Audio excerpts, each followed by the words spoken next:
Hello, everyone, and welcome this evening. Well, it might be morning where you are. I'm very excited to be here with you for the next hour, speak about some very interesting topics and ideas and approaches in our very noble profession. But first, I have to tell you, this is a webinar of many firsts. This is the first webinar of 2019, sponsored by the Voco Company. This is the first that we have over 1,000 dentists enrolled and registered for this webinar, and you hail from 41 countries around the world. I'm just, my mind is boggled. It's the first time that I've spoke to 1,000 dentists from around the world. You are from everywhere, from Antigua, Barbuda, Iraq, Qatar, Egypt, Netherlands, United Kingdom, Australia, New Zealand, Canada, the United Arab Emirates, the U.S. outlying territory of Waltham, Saudi Arabia, Korea, South Africa, Israel, Brazil, Mexico, Ireland, Yugoslavia, India, Portugal, Bosnia-Herzegovina, Taiwan, Colombia, Lebanon, the Philippines, the Dominican Republic, Greece, Japan, Indonesia, Macedonia, Pakistan, Guam, Bahrain, and Azerbaijan, and literally every state coast to coast in the United States. So welcome, everyone. We are all bound together by this very noble profession we call dentistry. That is, as hard as it is, it can be also rewarding. And we are now being recognized as being on the front line of helping our patients live a longer and healthier life. I am Dr. Jerry Curatola, and I am here in New York City speaking to you, where all of you from all of these countries are represented on the streets and byways of New York every day. So we'll get underway here, giving everyone a minute or so to get on with us. Tonight we're going to be speaking about the art and science of biologic and biomimetic approaches in restorative dentistry. I'll explain what those approaches and philosophies are, and my objective this evening is to maybe have you think outside of the box from what you may be doing in your practices throughout all of these very, very diverse places that I've spoken about tonight. And the first thing I want to talk to you about is what they didn't teach you in dental school, and it's the biologic difference. And it's also referred to as toxin-free dentistry. I mean, I don't think any of us want to think that the materials that we may be using can be toxic, but indeed, science has shown that a number of the materials that we do use in dentistry, even though there is a lot of justification for using it, a number of these materials have been shown to be toxic. And I'm going to go into some of the science and why we need to be conscious and not just use materials that are easy to place, not just use materials that manufacturers have wonderful things to say about, but be conscious of everything that you're using, because actually it's estimated that 80 to 85% of toxicity in the mouth, toxicity in the body, has emanated from materials in the mouth. I'm going to talk about a few of those this evening, and hopefully I will incite you to make some changes that for the better in your personal practices. So by the end of this hour, I will probably finish about 5 to 10 minutes prior and allow questions, and I'll read the question and answer those questions at the end of this presentation. So let's begin. Biologic dentistry, first of all, is not a specialty. The term biologic or biological dentistry has many different terms. It's been called integrative dentistry in the United States, along with integrative medicine. We do have a functional medicine movement, holistic dentistry, holistic medicine has been around. And there is also a number of newer terms that are referred to the fact that we are looking for, this is a philosophy that looks for root causes of disease and not just addresses the symptoms. The term biologic or biological really began in Europe, Germany and Switzerland to most popularly, and this term looked at the fact there's even a new term, bioregulatory medicine and bioregulatory dentistry, and I am actually the executive director of bioregulatory dentistry at a new center called the Biomed Center in New England, and it's biomedne.com, and you can see that this is an approach where medicine and dentistry are starting to come together. So biologic or biological dentistry is a philosophy. It's not a specialty. It's something that you can overlay to every aspect of dentistry you do, whether it's endodontics or oral surgery, whether it's restorative dentistry or periodontics. This is a philosophy and approach, and that is to always seek the safest, non-toxic way to accomplish the mission of treatment, and do it as lightly as possible, treading on the patient's biological terrain. Biocompatible materials are a hallmark of biological dentistry, and we are careful to examine the materials that we have before us and that we may have been using for many years and look at it from a biologic perspective. And the most important part, of course, is making biocompatibility a high priority. I think all of us have learned that there are patients who indeed have reactions to materials. There are patients who indeed cannot chelate. Our bodies have a natural ability to chelate heavy metals, for example. So mercury may not seem to be symptomatic or affecting one patient, whereas another patient becomes very symptomatic and even very sick. Those patients are often identified now as having a genetic marker, the APOE4 gene deficiency that prevents them from chelating, and they cannot eliminate. So they tend to be, we call those people non-eliminators.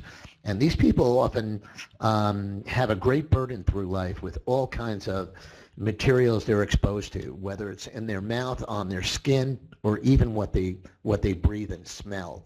They have a lot of sensitivity, and that's something we all should be aware of. So in looking at this mouth-body connection and toxicity from the mouth and the effects in the body, and toxicity in the mouth and inflammation is another very, very big marker in the mouth. Periodontal disease is the body's #1 source of chronic low-grade inflammation. But the father of this mouth-body connection is a dentist that goes back to the early 1900s, and many dentists don't even know who he is. He actually is considered the Charles Darwin of nutrition. He's revered in the holistic nutrition community for his work on nutritional awareness. Many of the things that he saw about diet and nutrition. There's a book that he wrote in the 1930s called Nutrition and Physical Degeneration by Weston A. Price. And it's a book I highly recommend that every dentist should read. And as a matter of fact, he even founded the research arm of the American Dental Association. And he, in 1917, this paper on this slide, in 1917, he wrote the present status of our knowledge of the relationship of mouth infections to systemic disease. And he was scoffed. This was totally not accepted or even believed at the time that this oral systemic link was so important. He's probably one of the most influential dentists in my experience, and in my practice of 35 years, one of the most influential dentists I've ever come across. I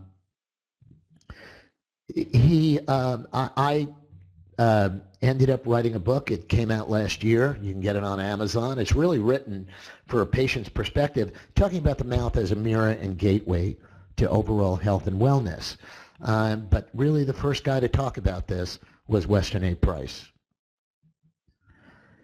So I want to begin with a dirty topic that all of us recognize. This is a material that's been in use in the United States and around the world. A number of countries have banned the use of this, and I applaud them. Here in the U.S., this material is still accepted and defended by the organization that was founded by pro-amalgam dentists in the late 1800s, and that's the American Dental Association.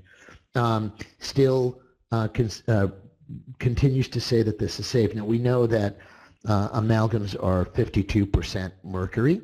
When I was in dental school, they said the mercury was magically locked in, but the American Dental Association has now acknowledged that there is off-gassing of mercury vapor from amalgam fillings, but there's often a lot of hubbub about we don't know how much can really harm someone, we don't know how much can save. So you can have 15 amalgams in a patient's mouth, or you can have 5 amalgams in a patient's mouth, or you can have 1.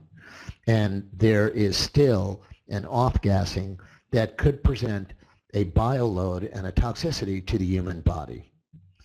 As a matter of fact, big concern right now, Alzheimer's. I think there's one person diagnosed with Alzheimer's every 12 seconds. It might even be less.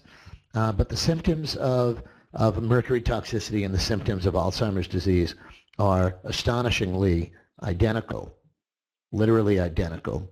And in the late 1800s, the American Dental Association had the original patent on dental amalgam, and there's so many wonderful things the American Dental Association has done in this country for dentists, but defending the ongoing use of dental amalgam, in my opinion, is not one of them. And so we have, even in the Journal of Alzheimer's Disease, showing inorganic mercury indeed does play a role in Alzheimer's disease. So we really need to look at this, and I would encourage all of you, first of all, to look at the safe removal of dental amalgam. Dental mercury is vitally important to prevent greater toxicity in the body, because not just putting these in, but removing them during the removal of dental amalgam, there's a tremendous amount of mercury vapor that's released, and that is a hazard to you, to your staff, and to your patients. And there is a protocol that you can follow in the International Academy of Oral Medicine and Toxicology, the IAOMT. It's a safe mercury amalgam removal technique, and there are actually masks by the 3M company that aren't like these heavy vapor masks. A lot of newer equipment since this picture was taken that is less bulky, but we do create a lot of barriers, including wearing disposable gowns and caps to remove dental mercury. And we know that we have an amazing array of new restorative materials that have superior physical properties and aesthetics to dental amalgam. However, one of those materials, composite resin, also has a dirty secret, and that is bisphenol A glycidyl methacrylate is indeed BPA. It is soluble in the mouth. When you grind, drink hot things, especially the older composites had greater wear, and this is emitting bisphenols. Now, when you think about that in plastic water bottles, you need to think about it in the composite that you're using. Bisphenol A in dental sealants, the BisGMA resin in dental sealants, there was a 2012 study on 434 children who had cavities filled with, composite resin, and there was a direct correlation with hyperactivity and behavioral problems in children. So we see a lot of ADD and ADHD, and we need to look at toxicity as a root cause. That's part of the philosophy of biologic dentistry. The effects range from everything from, it's an endocrine disruptor, most importantly, but thyroid function, cancer risk, lots of bad things from bisphenol A. The move toward non-BPA composite is a good one and an important one, and our sponsor tonight has actually developed a ceramic, a liquid ceramic Ormacare in their Admira Fusion products. So all of this endocrine disruptor, you can go through these slides at another time, and there is a lot of good data. But the ovary is a big target organ for BPA toxicity as well. There's been a lot of pushback from composite manufacturers saying we don't know how much, and oh no, it's not at a level, and I find that very perplexing when they talk about mercury and BPA, as it's not at a level, because a patient could have, again, as you all know, one composite, or they can have 12 in their mouth. So what levels are we talking about? And there's no real controls there. And just because they're not symptomatic doesn't mean that it's not going to have effect later in life or reach a level of a bioburden that could sort of break the dam. So you'll see moves for BPA-free everywhere. You see this BPA-free and products now, commercial products all over the place. But one of an exciting new composite material that I've been using is this Admira Fusion. It's the first all-ceramic, non-BPA direct universal restorative. And in this slide we talk about that it not only does it not have BPA, but it does not have TEG-DMA, triethyl glycol dimethacrylate, urethane dimethacrylate, all of these. It's also 84% inorganically filled, great wear resistance, and great handling as well. Got a very good write-up in the well-known clinician's report by Gordon Christensen. So this is one of those materials that is not only biologic, but also biomimetic. So we're going to talk about that now for another little while. Biomimetic is an exciting movement in dentistry. I'm highly supportive of the biomimetic organizations. This, actually, University of Southern California, for all you folks on from Southern Cal, a lot of the research and work in taking a more biomimetic, lifelike copy, that our dentistry should be a lifelike copy with good biology, good mechanics, good function, and good aesthetics. And indeed, aesthetics are a big component of biomimetic dentistry. So when we look at the restorations on the left and the restorations on the right, we see a dramatic difference in the appearance, and morphology is an important part. But what I love about biomimetic dentistry is its conservatism, that just, maintaining any part of the natural tooth, if it can be structurally supported, is very important for the patient. The idea of stripping teeth down to crowns and condemning a patient to full coverage is not necessary in today's adhesive technology, today's materials. And we're going to talk about that. And there's some really exciting things in the hybrid ceramics, including the Grandio blocks by Voco is one of them. The amalgams on the top have been restored biomimetically without full coverage in the lower picture. As a matter of fact, these were all done with Grandio blocks, except for the first bicuspid with Grandio blocks. So what we have before and after here, that molar is not condemned to full coverage again. We're maintaining the buccal. Let me bring my cursor down. So right here, this is all healthy tooth. So we made a channel here, but we're going to show you a technique. It's called a bear hug to support that cusp. If that cusp was undercut, that would not be an adequate biomimetic preparation. So we'll look at a couple of different preparations right now. You all know the inlay-onlay terms. So inlay, onlaying the cuspal inclines. But there's another biomimetic preparation called the overlay. And this is really exciting. Rather than reducing the lateral walls of the teeth, we simply just overlay to a clean butt margin on each side with an adequate isthmus in the middle. we'll talk about that as well. So biomimetic dentistry, another a philosophy that can apply to all facets of your dental practice, and especially in restorative dentistry, prosthetic dentistry.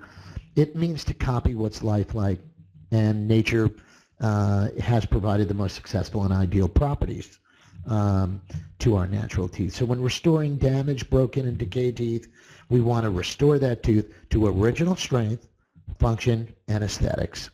And very often, this is neglected in a full coverage preparation, especially when it's done indirectly. So we'll talk about the different types of restorations and the different approaches to them. Again, these restorations are all biomimetic. The molar in the center here is not a full coverage crown. We're maintaining this healthy tooth. Maintaining this healthy tooth. You can look over here. This is a partial overlay preparation. Sometimes we call this 3/4 coverage, but maintaining the remaining healthy tooth. You do not have to cut that all the way down. Again, the objectives here: conservation of more dental pulps by being conservative, repairs and elimination of cracks. So we're going to follow, especially on this molar down here, very often with amalgams, old amalgams, we see these fractures occurring in the buccal and the lingual, especially in molars. And we will remove pathology, save maximum amounts of tooth structure, strengthen the tooth structure, and delay the retreatment cycle. Again, looking at a biomimetic preparation, you'll see, especially in slide B, you'll see how in the initial remove of the amalgam, we would not leave this cusp and this cusp like this. We'll create what's called a bear hug of convexity around these cusps, maintaining them. You can see the final restoration in slide F. So in biomimetic dentistry, we look at cusp and have to make a decision to overlay or not. So if the distal lingual wall is cracked, and here we had a mesiolingual cusp with sound and had a wide buccolingual base. So this part right here that I'm showing you is what we call this bear hug, wrapped with a bear hug of porcelain for support. So with adhesive dentistry, yes, you'll say, why do we save this one piece of tooth? And I would say to you, why not? Why not?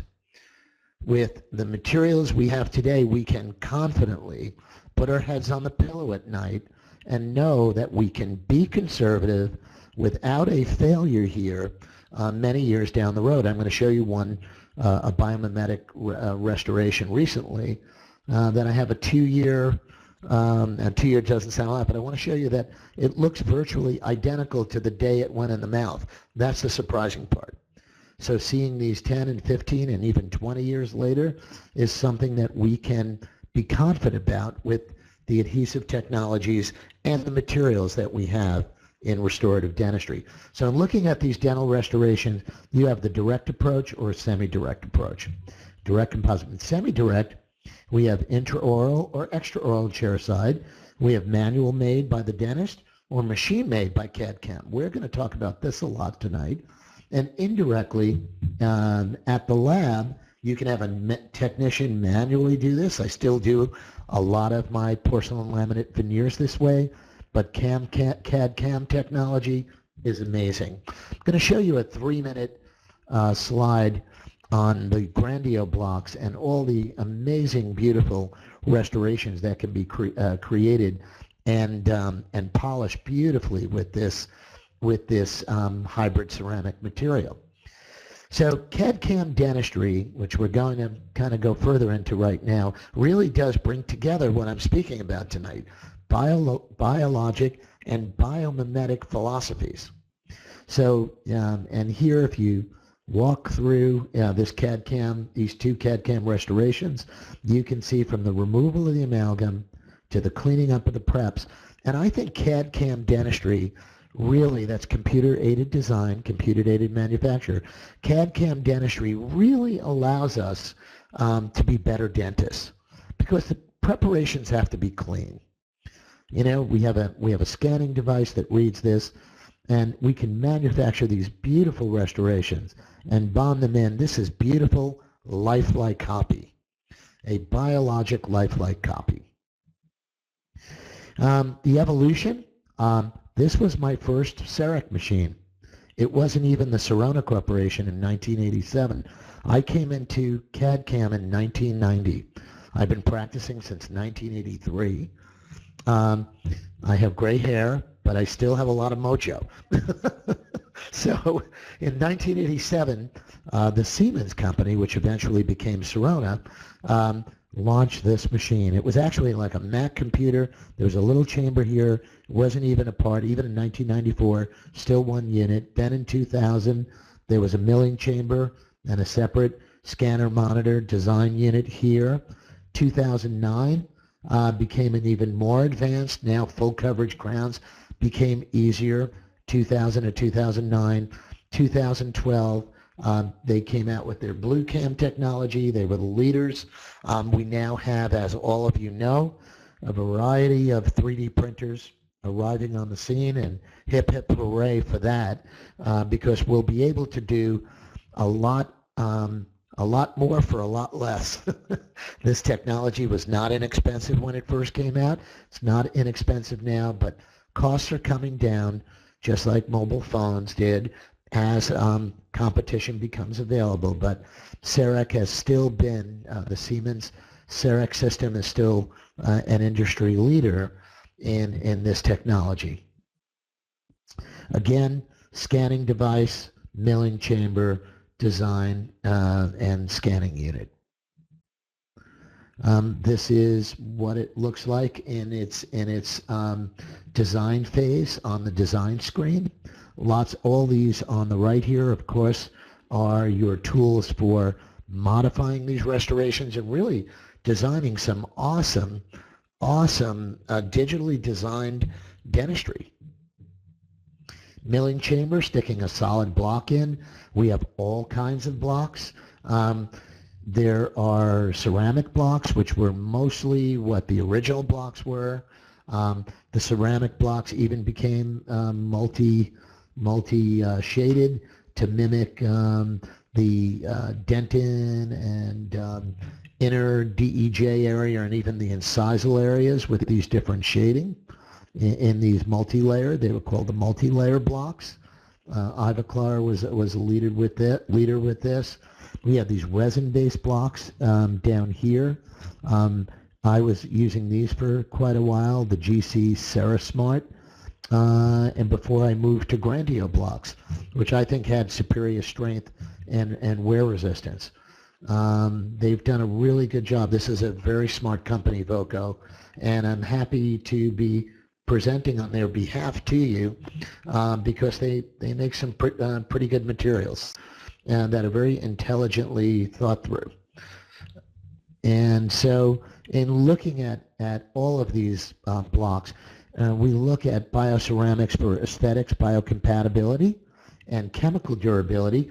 Performance, we're looking at wear, fatigue, and durability. CAD/CAM, data acquisition, modeling and design and manufacturing is done. And then the intraoral finishing. And the original CEREC back in 1987, there was a lot of intraoral finishing. We could do extraoral and intraoral, and I'll show you that in just a minute. In the milling, it's really quite amazing. By the way, I often have my patients take a little tour in our laboratory and observe this. And patients love to video this and show it to their friends. You know, I had my first CEREC system back in 1991, and I called it, there was a commercial for Honda as the car that drives itself, and I called this the dentistry that sold itself, because patients were really fascinated by this technology. And to be honest, I'm still fascinated by 3D technology to this day, 3D printing of everything. They're even making 3D printed homes now. Very interesting project out of Texas in the United States. Looking at it, here is the simulation of the crown in a multi-layer block. So we can actually move this block so you can have the incisal here, And the deeper layers, as you are in deeper dentin, you could see the darker layer and the lighter layers. These were really a neat innovation in the in this blocks for the CAD/CAM machines. Again, lots of different blocks. A veneer block here, larger blocks for larger crowns, and now we can do multi-units in a block. Here's again a case I did, which shows a unit in place. Nice how they blend in. Here, of course, you can see some marginal difference, but really a great improvement over prior restorations. Again, the multi-layer block, incisal, the transition area, and the dentin. So the early ceramics were very hard, very, very hard, and we had to look at the fact that the original CEREC blocks and CAD/CAM blocks, we started to see in some of my inlays, I would see a fracture, mainly on the isthmus, and it really spooked me because I was such a great fan of doing this, and even with the adhesives, we'd start to see fractures. And so there were a lot of studies done with microshear analyzing flexural and shear strength of dental ceramics. It became clear that the failures were much higher when the inlay width, which you could see down here, was very narrow. So as the width got larger, and it's sort of 3 millimeters became the ideal width for a dental inlay in being conservative to eliminate this risk for all ceramic dental inlays. And again, this was with all ceramic, not hybrid ceramic. And that's what's interesting, because I would see with all ceramic, I'd see a cusp flick off. Not often, because a lot of times it's really important to have them in a balanced occlusion, but I would see that with the all ceramic, prior to Emax, I would even see on Empress ceramic, I would see a fracture on a 3/4 coverage. I was afraid to use those materials for full coverage. Emax has sort of taken care of that. The idea of doing an Emax all ceramic disilicate glass and baking it, we have really, superb strength. But I love the idea of hybrid ceramic. I love the idea that there could be greater flexural strength and stability, that they could give a little bit, be very full of ceramic, but that they had the ability to have some flexibility, some absorption of some brute force with people who were brushers and had other issues, that I would never want to use one of the older ceramic blocks from CEREC. So Grandio blocks, these they were first introduced to me, well, it's coming up on 2 years, and they had a really high filler content, 86%. They resembled natural teeth, and they really do. They polish beautifully. And the Evoco claimed they were indicated for crowns, inlays, onlays, veneers, even veneers, and implant-supported crowns, which I would never attempt a veneer with any block. And this became an interesting experiment. So we did some trials here. And I'm going to show you some cases from dentists. There's a 3-minute video. I'm going to show you some cases from different dentists. But they had very high radiopacity also for easy identification, easy intraoral repair, polishability, and characterization. Even if you had an unsupported cusp, or even if a patient could chip this, this was so easily repairable. And it had just beautiful wear properties. So I'm going to show you some things now. Enjoy the music, and I'll be back with you in a couple minutes, but we'll show you some of the different applications.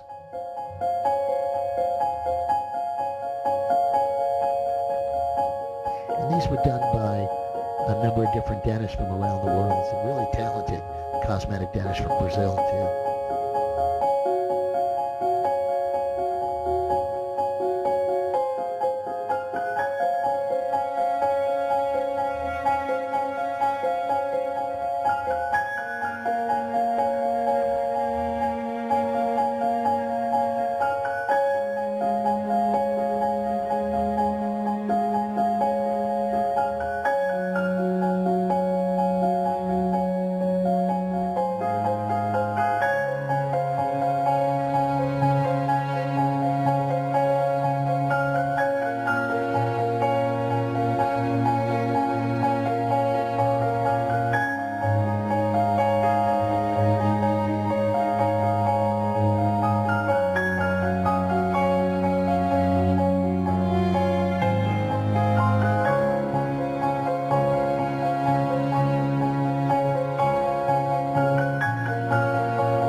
So you can see there's some really nice applications. Especially, I often, being in New York City, I have patients literally from around the globe, from Singapore to Saudi Arabia, that have seen me, and sometimes there's a emergency situation where something needs to be done. This is really a nice application to have. I can't stress how nice the polishability is and how natural these two look. But again, in looking here, here's an outline design from the scanning to the design to the final design, and then right to the milling chamber, milling, inserting, and then finishing. It's really just a beautiful flow. To be able to do this chairside in one visit, of course, is a great advantage for you and your patients. So let's talk about some of the advances in adhesive materials too, because on the left here we have the old three-step, which was etchant, primer, and adhesive, resin, and then place the restoration in. And then we evolved into a two-step, which was an etchant and then a single bottle primer and adhesive. So these two went together in this. And then we just had a self-etching primer and an adhesive, which was another two-step. But once again, I know these are materials I'm now using exclusively, but Volker came up with this Futurabond that is self-etching primer and adhesive in one, and you can use it on anything. You can use it on porcelain, on tooth, it just makes it such a convenience. But we really now have one step. So it etches, it primes, it has adhesive in it. You simply apply this, brush it on for 20 seconds, blow it thin, and then cure it for 20 seconds and place your restoration. Makes it very easy, so I'll go through some steps with you here. The composite, I often apply the composite dual. I use a dual hybrid composite often when placing these inlay onlays. So here's the material in the preparation. Place this down. I really urge you, when you place this restoration, to leave a bead of excess around the perimeter margins, because during the curing process and holding this down, I don't recommend that you clean it completely and then cure, as you see in this slide. I really recommend that there is some excess at that margin to accommodate the cure shrinkage that occurs here. And then finishing, I also use the red diamonds, and then my polishing discs. I'm going to show you some of the various materials that we use. And it looks like, wow, I'm speaking, I think I'm ahead of schedule, which is great. We can have some time for questions and answers. So let me go on and show you some of the polishing materials. Brasiler makes a really nice kit with polishers for hybrid ceramics. This is a Strauss company. There's a fine, medium, and coarse. So this is start with the blue, go to the pink, then go to the gray, the light gray. And then this kit also has preparation burrs in addition to finishing burrs. But I told you I'd show you this because I want you to look at the wear 2 years post-insertion on tooth number 19 onlay. So, I mean, you don't even see stain at the margins here. You can barely see anywhere. This is the future. Look at the biomimetic grooves that are placed in the restoration. Really, really extraordinary stuff. Again, little duplicate slide. Again, showing that. I really find, I didn't see this with the older ceramics. So I have actually brought you to a place where I have 12 questions so far for all of you who are on. There's hundreds of you for 404 out of the 1,000 that were registered. Some of you may want to visit this later on, but I want to talk a little bit about the future. I always like to leave something forward thinking. And then I'm sure you have questions about these materials. I'm sure you have questions about Biologic, Biologic dentistry, some of the things I talked about with mercury and dental mercury, and in dental amalgam, 52% mercury, and in a lot of the older generation composite resins, and a lot of composite resins that are still used. So we'll talk about that. But let's talk about the future. And the future is really this. This is the science of growing teeth. And stem cells are changing everything, and where we harvest them is also changing. So I routinely use platelet-rich fibrin, which I draw blood from a patient's arm. I also have been involved with a stem cell banking company from teeth, a dental stem cell banking company. That on extracted wisdom teeth, extracted primary teeth, extracted bicuspids for orthodontic purposes. Many of these virgin teeth are rich sources of mesenchymal stem cells. And where do we use these stem cells? Everywhere from wound healing to muscles and bone as a biodegradable scaffold assisted repair. And this is in the PRF area too. So we use the platelet-rich fibrin from the blood that we draw from an arm that's spun down in a special centrifuge. We use that for repair following dental extractions. We use that in periodontal surgery. We use that in dental implant surgery, primarily because it's a rich source of mesenchymal stem cells, growth factors, a wonderful biologic graft. Again, applying a biologic philosophy as an overlay for all these different areas in dentistry. Tooth and gum repair, revascularization of the pulp chamber, really amazing, being done with dental pulp stem cells. And we again can use it around dental implants. I'm moving much further to zirconia dental implants as the future. They are emerging with new prosthetic attachments, internal screws, lots of the same conveniences we had in titanium, with zirconium being much more biologic. And where a really bad study just came out about metal implants, mainly titanium implants, and its effect with 5G. You can look this up and Google this study online. It came out of Germany that 5G cell networks caused metal dental implants to heat up in the mouth.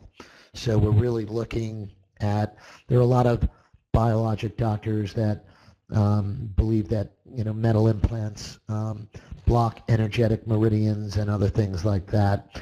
So we're really moving much closer to zirconia. I'm going to be finishing up in just a minute. We will have a good 12 minutes or so to look at and answer questions. We're up to 24 questions. And some of them I'm sure are redundant, but I'm going to open this up and hopefully everyone will get an answer to their questions. So again, we collect somatic cells. Very interesting here, the differentiation of ectodermal to neural crest-derived mesenchymal stem cells. The differentiation, and the ectodermal epithelial cells differentiate into a meloblast. Create enamel, as you can see in the implantation here, and then the odontoblast, cementoblast, dental pulp cells, and osteoblast down here for the formation of the internal structure of the tooth, the dentin, the pulp, the cementum, and the roots in bone. And that is all for tonight. I want to go back here just one second. This is really, we're starting to see this promote, I would say, within the next decade. In this next decade, as we are We are winding down our second decade in this 21st century. We will see 2020 and beyond a lot of exciting things happening in dentistry, and dentistry coming together with medicine. So again, we have questions on the schematic preparation of an onlay. This is Alan, thank you. On your schematic preparation of an onlay, you show sharp line angles. Should these be rounded? No, you can have a sharp butt joint internally. You may want to do some internal rounding. My experience has been that we want sharp line angles at a finish. We do not bevel these restorations. We want butt joints. But internally, yes, Alan, that's an excellent question. We really want to look at the fact that the sharp internal line angles can sometimes create a problem with path of insertion, especially on complicated inlays. Going to scroll down here. Bear with me. Another question, do these teeth need to be preserved a certain way? Still have wisdom teeth and a steri bag from 7 years ago. Excellent. Yes, the teeth do need to preserve. They are cryogenically preserved. So there is a company, there's a dental stem cell, a number of dental stem cell companies. You can find them online. And StemSave is one of them.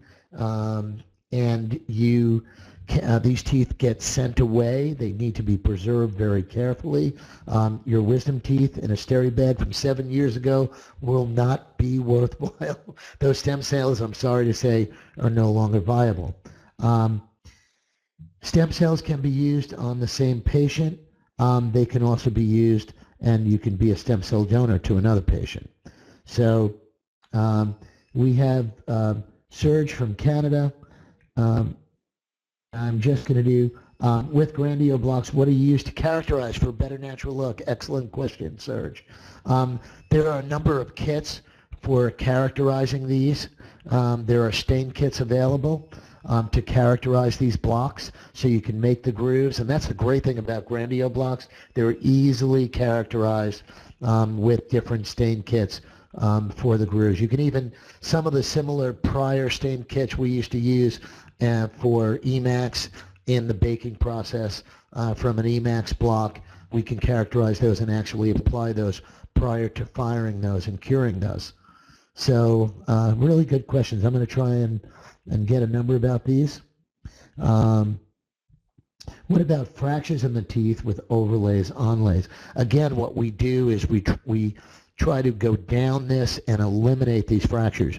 You don't want to leave really a fracture beneath a finish of a preparation. So sometimes, as you know, especially with old amalgams, you're going to see these very deep line fractures, sometimes almost going down to the gingival margin.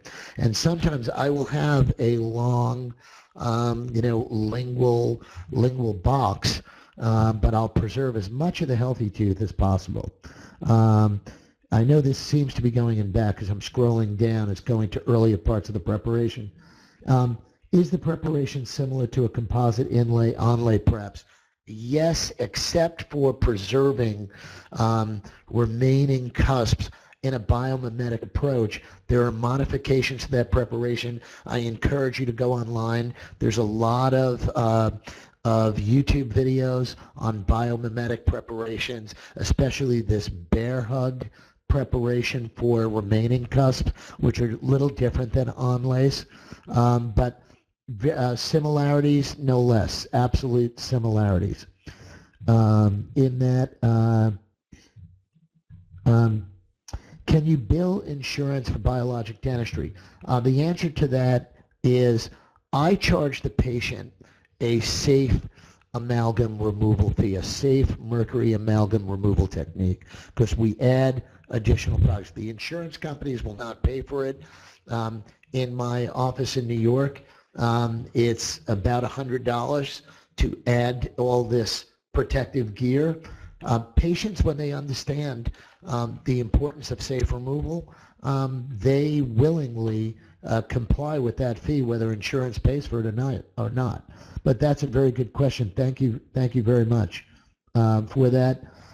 Any tips on placing the inlay onlay properly so you don't drop it? Yes, excellent question. I wish I had more insertion slides for you. One of the best tips are these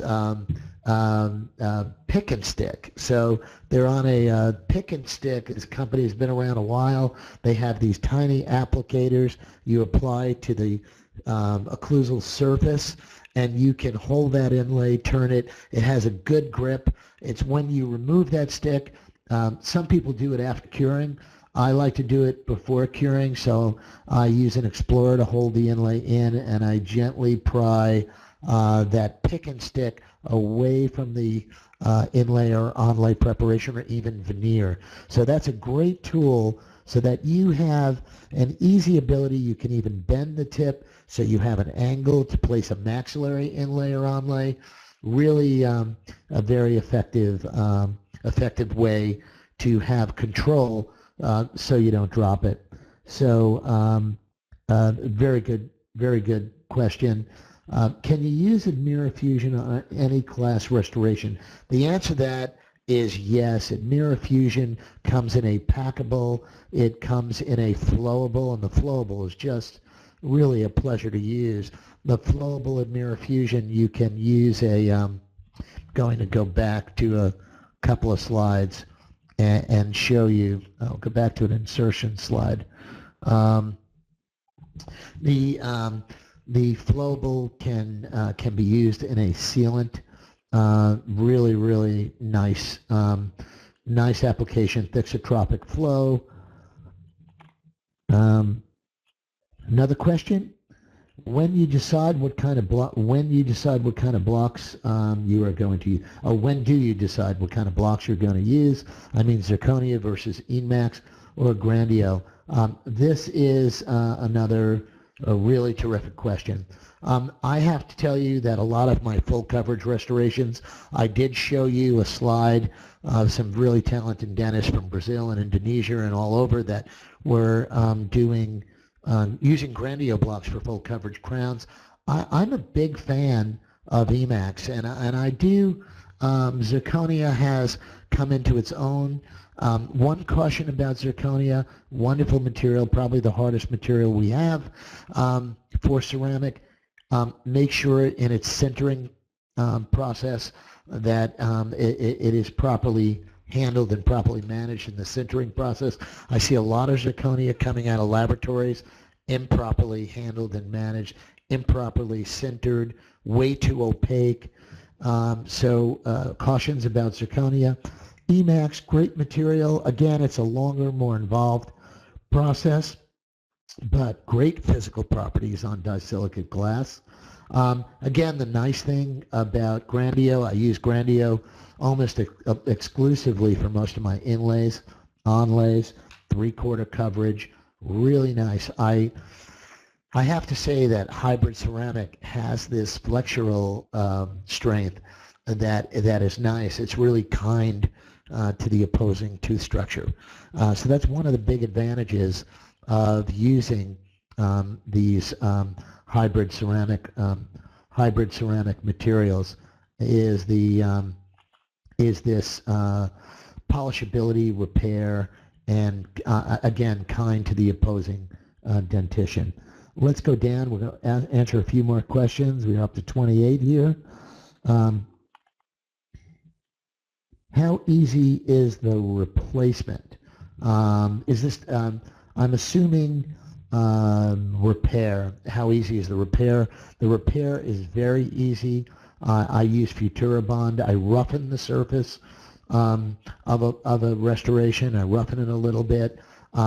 I do, as a matter of fact, if it's adjacent to maybe natural tooth structure, I would etch the entire thing, apply Futura Bond to the entire surface, blow it thin, light cure, and then repair with, I usually repair with the flowable Admira Fusion Flow it's called, and that does a really good job.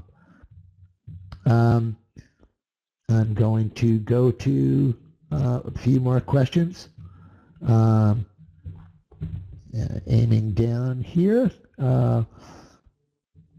Again, another question with Emax. What are your thoughts on Emax on second molars? Also, how would you address high translucency blocks for matching walls, for matching white, I believe it's white cement. Yes, high translucency blocks.